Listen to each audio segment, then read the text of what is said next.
നിങ്ങളുടെ ഇഷ്ട പരമ്പരകൾ എക്സ്ക്ലൂസീവായി സൺ നെക്സ്റ്റ് ആപ്പിലൂടെ തികച്ചും ഫ്രീ ആയി ഇപ്പോഴേ ആപ്പ് ഡൗൺലോഡ് ചെയ്യൂ. ഞാനൊന്ന് ചെക്ക് ചെയ്തിട്ട് നിങ്ങളെ കോണ്ടാക്ട് ചെയ്യാം. ഞാനിതൊക്കെ ഇതിനു മുൻപ് വസുന്ധര മേഡത്തോടും ഗോപിനാഥ് സാറിനോടും പ്രണവിനോടും ഒക്കെ സംസാരിച്ചിട്ടുണ്ട്.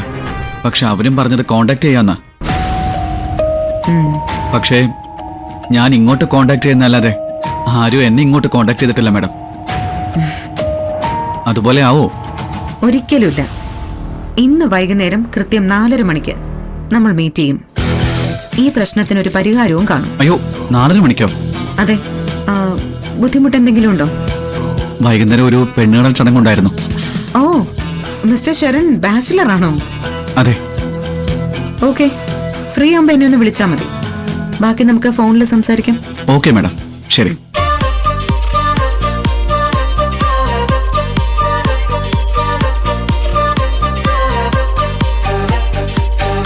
എന്റെ ക്യാബിനിലേക്കൊന്ന് വരും.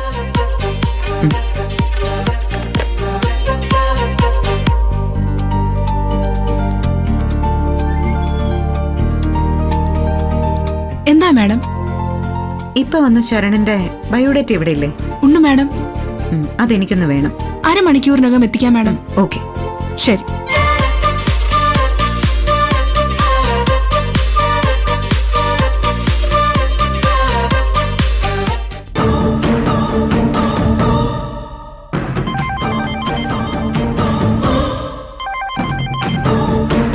ഹലോ, എന്തായി മോളെ, നീ ഗൗതമിന്റെ ഓഫീസിൽ ജോയിൻ ചെയ്തോ?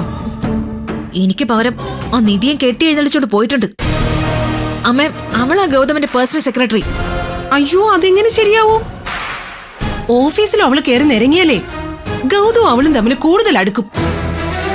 അതിനുവേണ്ടി തന്നെയാണല്ലോ അവള് പോയത്. ഇനി എന്ത് ചെയ്യണമെന്ന് എനിക്ക് വസുന്ധരയ്ക്ക് ഒരു ഐഡിയയും കിട്ടുന്നില്ല. ഇതിനൊക്കെയുള്ള പ്രതികാരേ അമ്മ ചന്ദ്രിക ആന്റിയോട് ചെയ്യണം. പണി എടുപ്പിച്ച് അവരുടെ നടു ഓടിക്കണം. അവളിപ്പൊ പഴയതുപോലൊന്നും അല്ല മോളെ. ഞാൻ പറയുന്ന ഒന്നും അവൾ അനുസരിക്കുന്നില്ല. അവക്ക് തോന്നുന്ന ജോലികൾ അവള് ചെയ്യും. ആ നിധി നല്ല ട്രെയിനിങ് ഫോണിൽ കൂടി അവക്ക് കൊടുക്കുന്നുണ്ട്. പോരാത്തതിന് അനീക്കലിനും വേണ്ടാതിനൊക്കെ പഠിപ്പിച്ചു കൊടുക്കുന്നുണ്ട്. അമ്മ വിട്ടുകൊടുക്കരുത്. ഒരിക്കൽ തോറ്റ ഇന്ന് നമ്മൾ തോൽക്കേണ്ടി വരും. ഇപ്പൊ തന്നെ ആ ചന്ദ്രിക ആന്റി ഒരു പാഠം പഠിപ്പിക്കണം. അത് നേരാ. നിന്റെ അച്ഛനും നിഖിലും ഇവിടെ ഇല്ല. ഇതാ ചന്ദ്രികയെ പഠിപ്പിക്കാൻ ഏറ്റവും പറ്റിയ അവസരം. എങ്കിൽ ഇപ്പൊ തന്നെ ആന്റി അമ്മ പൊളിച്ചെടുക്ക്. ശരി, ഞാൻ ചന്ദ്രികയുടെ അടുത്ത് പുറപ്പെട്ടു കഴിഞ്ഞു.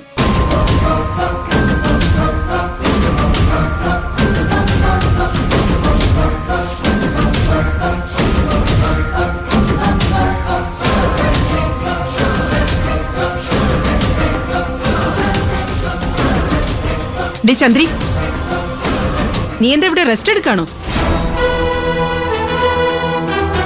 അതെ, വെറുതെ ഇരുന്ന് തിന്നാനേ ഇവിടെ നിന്റെ പൂർവികര് വല്ലതും സമ്പാദിച്ചു വെച്ചിട്ടുണ്ടോ? എന്റെ കുറെ തുണികള് റൂമിൽ ബക്കറ്റിലിട്ട് വെച്ചിട്ടുണ്ട്. അതൊക്കെ കൈകൊണ്ട് നനയ്ക്കണം. എനിക്ക് അടുക്കളയിൽ 100 കൂട്ടം ജോലിയുണ്ട്. കൈകൊണ്ട് നനയ്ക്കാനുള്ളത് ഏട്ടത്തി തന്നെ അലക്കിയാ മതി. അതെന്താ അങ്ങനെ? മുമ്പ് നീ തന്നെയല്ലേ അലക്കിക്കൊണ്ടിരുന്നേ? ആ സേവനം ഞാൻ അങ്ങ് നിർത്തി. ഇങ്ങോട്ട് എങ്ങനെയാണോ അതുപോലെ തന്നെ തിരിച്ചും പ്രതീക്ഷിച്ചാ മതി. എന്റെ മോളെ ദ്രോഹിക്കാൻ ശ്രമിക്കുന്നിടത്തോളം കാലം ഞാൻ ഏടത്തി പറഞ്ഞ ഒരു ജോലിയും ചെയ്യില്ല. നിന്നെ കൊണ്ട് ഞാൻ ജോലി ചെയ്യിക്കും. ഏടത്തി എന്റെ അടുത്ത് കൂടുതൽ വഴക്കിന് വന്ന ഞാനിപ്പോ ഗൗതമോനെ വിളിക്കും. ഇവിടെ ഞാൻ ചെയ്യുന്നതിന്റെ 10 ഇരട്ടി ജോലി എന്റെ മരുമകൻ അവിടെ ശിവാനിയെ കൊണ്ട് ചെയ്യിപ്പിക്കും. എന്താ, ഞാൻ ഗൗതമോനെ വിളിക്കട്ടെ?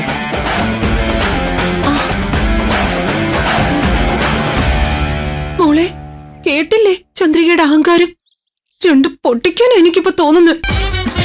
അയ്യോ വേണ്ടമ്മേ, അവിടെ 2 പൊട്ടിയാലേ ഗൗതം ചിലപ്പോ ഇവിടെ 10 പൊട്ടിക്കും. അയ്യോ, അതെ, അമ്മ ഇനി ആന്റിയോട് വഴക്കിലൊന്നും പോണ്ട. തുണിയൊക്കെ നമ്മൾ സ്വന്തമായിട്ട് അലക്കി ശീലിക്കണം. ഇവിടെ എന്റെ ഡ്രസ്സൊക്കെ ഞാൻ തന്നെ അലക്കണേ. സിമ്പിൾ പണിയാ. ഈ പാട്ടൊക്കെ വെച്ച് ജോലി ചെയ്തല്ലേ പെട്ടെന്ന് തീർന്നോളും. ഇതുവരെ ഞാൻ എന്റെ തുണികളൊന്നും സ്വയം അലക്കിയിട്ടില്ല. ഇനി അതൊക്കെ ശീലിക്കണം അമ്മേ. പ്രായമായിട്ട് വരികയല്ലേ, മേലനങ്ങി എന്തെങ്കിലും ജോലിയൊക്കെ ചെയ്തില്ലെങ്കിലേ കിടപ്പായി പോവും. അപ്പോഴും നോക്കാൻ നമ്മുടെ ചന്ദ്രകാന്റി മാത്രമേ കാണൂ. അതുകൊണ്ടേ ആന്റി പറയുന്നത് അനുസരിക്കുന്നതാ ബുദ്ധി. മോളെ. ആ, ആ, ശരി അമ്മേ, ഞാൻ പിന്നെ വിളിക്കാവേ. ശരി.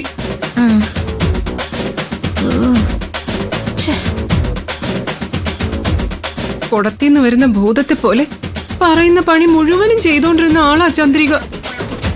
ഷോ, ഇപ്പൊ അതും പോയി. എന്റെ പൊന്നു മോളെ, ബാംഗ്ലൂരിൽ അച്ഛന് ഷോപ്പിംഗ് നടത്താനൊന്നും പറ്റിയില്ല. നിന്റെ ആന്റി എന്നെ അവിടെ കൊണ്ട് കട്ട പണിയെടുപ്പിക്കായിരുന്നു. എന്നാലും അച്ഛൻ കുറച്ച് ഡ്രസ്സെങ്കിലും വാങ്ങിക്കൊണ്ട് വരുമെന്ന് ഞാൻ പ്രതീക്ഷിച്ചു. അതിന്റെ ഒന്നും ഒരാവശ്യമില്ല. ആവശ്യത്തിന് ഡ്രസ്സ് നീ ഷോപ്പിൽ നിന്ന് വാങ്ങുന്നുണ്ട്, പോരാത്തതിന് ഓൺലൈനും വാങ്ങുന്നുണ്ട്. ഇത് വെറുതെ ആവശ്യപ്പെടുന്നതാ. ഗോപിയേട്ട് വാങ്ങിക്കൊണ്ടു വന്നാലും ഇവളത് കൊള്ളില്ലെന്ന് പറഞ്ഞ് മാറ്റിവെക്കും.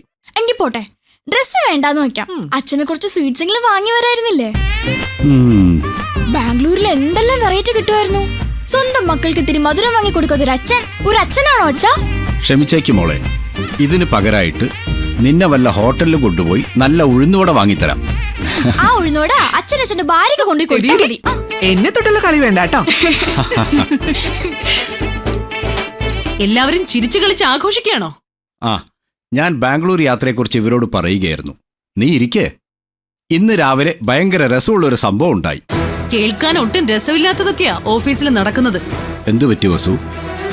നിധിയെ ഗൗതമിന്റെ സെക്രട്ടറി ആക്കുന്നതിനെ കുറിച്ചാവും വസു പറയുന്നത്.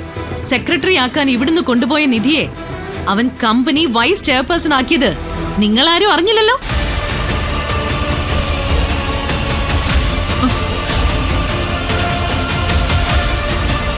അതെങ്ങനെ നടക്കും?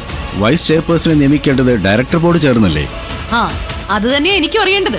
എന്നോട് പോലും ആലോചിക്കാതെ അവൻ ഈ വിഡ്ഢിത്തം കാണിച്ചത്. ഞാനും ഏട്ടനും ഒക്കെ ഡയറക്ടർ ബോർഡിലുള്ളതല്ലേ, നമ്മളും അംഗീകരിക്കണ്ടേ ഈ നിയമനം? ഇനി ഗോപിയേട്ടനെ എതിർക്കാനൊന്നും പോണ്ട. നിധി മിടുക്കിയ. വസുവിനെ പോലെ അവൾ അവളുടെ കഴിവ് തെളിയിച്ച് മുന്നേറില്ലെന്ന് ആര് കണ്ടു? അമ്മ പറഞ്ഞത് ശരിയാ. നിധി ചേച്ചിക്ക് അതിനുള്ള മിടുക്കുണ്ട്. ചിലപ്പോ ഏട്ടനെക്കാളും വലിയ നിലയിൽ ചേച്ചി എത്തും. ഒക്കെ ശരിയാ, പക്ഷെ വസുന്ധര ആന്റിയോട് ഒരു വാക്ക് പോലും ചോദിക്കാതെ ഗൗതം നിധിയെ വൈസ് ചെയർപേഴ്സൺ ആക്കിയത് ഒട്ടും ശരിയായില്ല.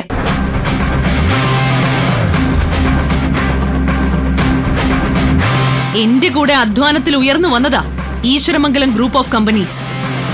അവിടെ എന്റെ അഭിപ്രായത്തിന് വിലയില്ലാതായ സ്ഥിതിക്ക് ഇനി ഞാൻ ഇവിടെ നിൽക്കുന്നില്ല. ഞാൻ ഇപ്പൊ തന്നെ ഇവിടുന്ന് പടിയിറങ്ങാൻ പോവാ. വസു, നീ ഇങ്ങനെ കടുത്ത തീരുമാനമൊന്നും എടുക്കരുത്. ഗൗതം വന്നിട്ട് അവന് പറയാനുള്ളതും കൂടി നീ ഒന്ന് കേൾക്ക്. എനിക്കൊന്നും കേൾക്കണ്ട. ശിവാനി, വാ, എന്റെ ബാഗ് എടുക്കണം. ആന്റി, ഗൗതമിന് ചിലപ്പോ അബദ്ധം പറ്റിയതായിരിക്കും. ഗൗതം വന്നിട്ട് പോ. പറ്റില്ല എന്ന് പറഞ്ഞില്ലേ? നീ വരുന്നില്ലെങ്കിൽ ഒറ്റയ്ക്ക് ബാഗ് എടുക്കാൻ എനിക്കറിയാം.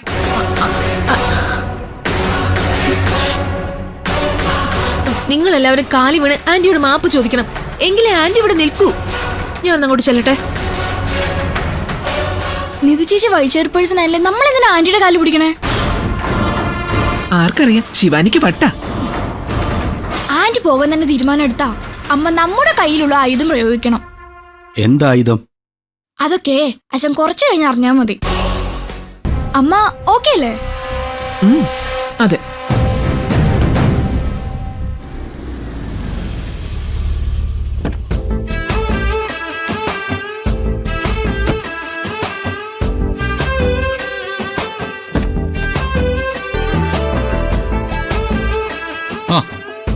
ഇന്ന് എന്താണാവോ ഡോറൊക്കെ തുറന്നു തന്നത്?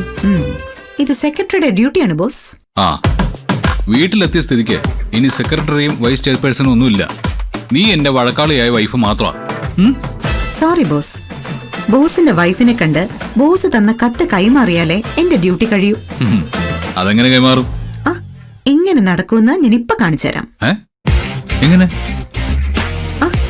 Hi Mrs Gautam.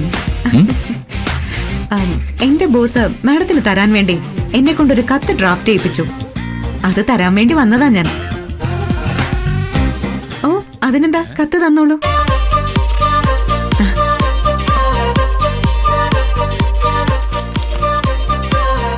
ഉടൻ റിപ്ലൈ കൊടുക്കണമെന്ന് ബോസ് പറഞ്ഞിട്ടുണ്ട്. ശരി, ഞാനിത് വായിച്ചിട്ട് റിപ്ലൈ കൊടുക്കാം. ഏ? Thank you madam. See you. By.